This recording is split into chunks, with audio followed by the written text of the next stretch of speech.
Very rarely people have offers that I kind of just can't refuse. And this person wanted to buy an intake kit to rehome their Tegu, but they also didn't have any use for their enclosure, which happened to be 8 feet by 4 feet by 4 feet, which we also happened to need one of. Instead of paying me to rehome, they would just give me the enclosure.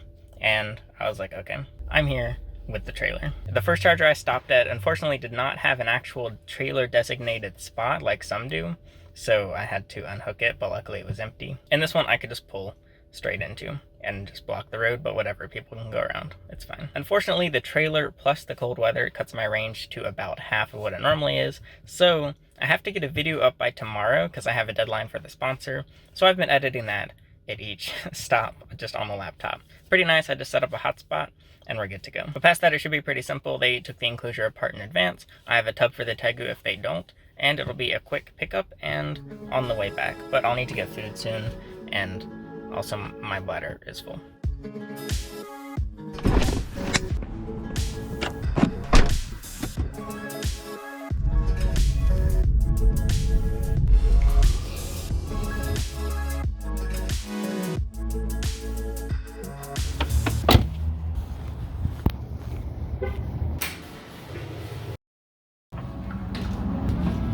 My greatest realization was that you don't have to use gas station bathrooms on trips.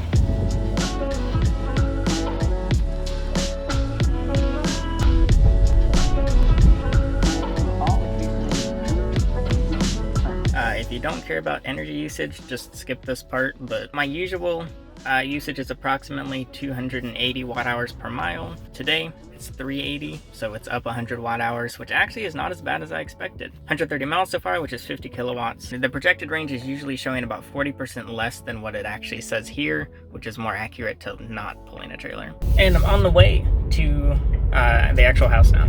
And I actually finished editing the first part of the video. I oftentimes do bring my laptop and I'm always like, oh, maybe I'll actually get some work done, and I never do. But this time I've actually gotten about 2 hours of work done on a road trip, which feels kind of good. Now we're driving through the middle of nowhere.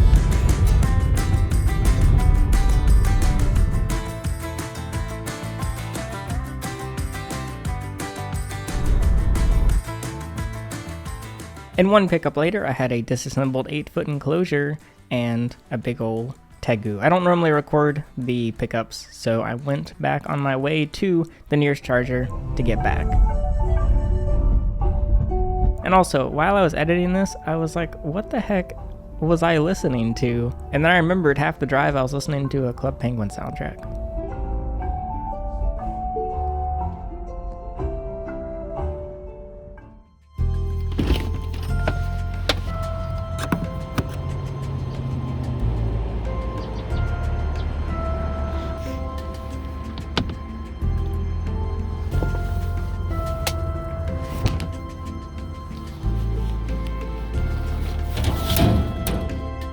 And then I checked my phone to realize we forgot to put the glass of the enclosure in my trailer.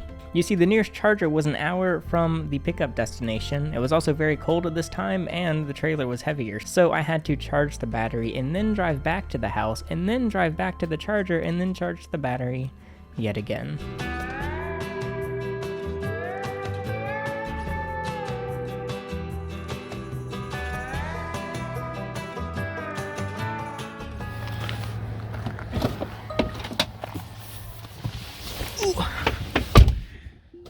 And I'm back to the middle of nowhere. Just got the glass.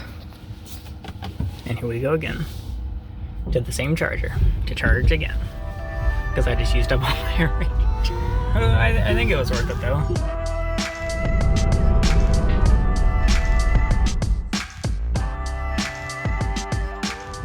Well, we are fine on the way, but it is so cold right now. It's almost freezing and it is killing my battery.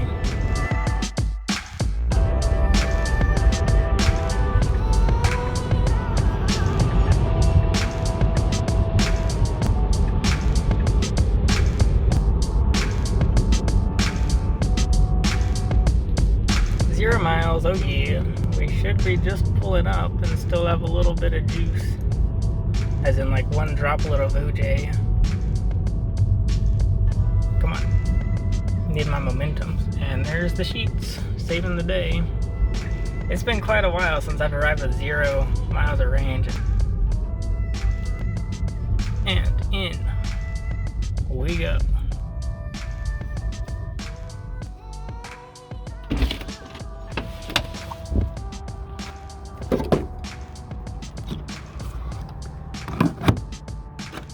The glass is not broken.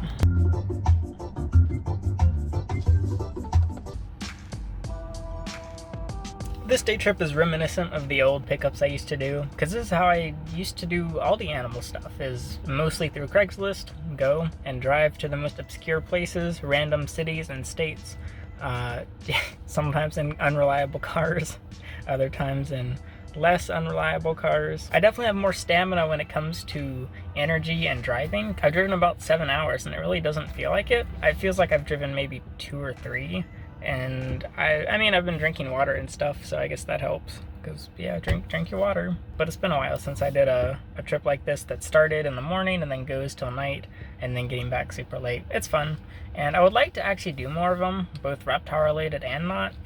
But it's kind of hard to when everyone just ships the animals, which is way more efficient, might I add. Shipping this Tegu would have been, well, it was only a few hours. It probably would have been like 60 or 70 bucks. If someone like in California buys them, that's gonna be like $200 maybe to ship. But of course, he'll hang out at home for a bit, which we are still a few hours from. I haven't eaten much, but I have a tendency not to eat enough on drives.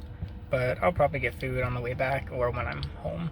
Or I'll just get home and fall asleep and eat in the morning. I cleaned up most of his mess, as you saw. Fortunately, I don't have the rear seat heaters because even though this car actually has them, it's a DLC you have to pay for through the app. You pay $300 and they unlock your rear heated seats. They gave me a 1-week trial for my rear heated seats, and I was not convinced they were worth $300. Apologies to whatever seats employee has to clean out that trash can, but I did what had to be done. And now I have to get out of this parking spot.